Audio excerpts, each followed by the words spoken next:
да изградиме подобар свет во партнерство со младите.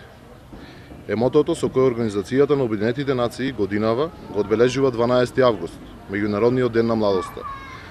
Чест ни е што и членовите на Унијата на млади сили на ВМРО ДПМН годинава активно се вклучија во промовирањето на идентичните цели на Оделението за младински општествени политики и развој на Обединетите нации, кој за тековната 2012 година се: обезбедување можност за вработување на младите, подобро образование, развивање на предприемачкиот дух, политичка инклузија и ангажман во донесувањето одлуки, заштита на граѓанските права, едукација за сексуално и репродуктивно здравје.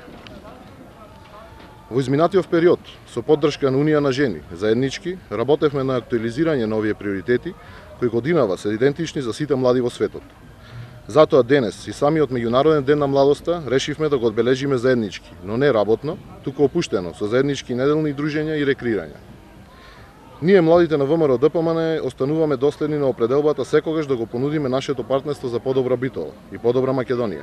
12 август е прогласен за Меѓународен ден на младоста со резолуција на Генералното собрание на Светската организација во 1999 година.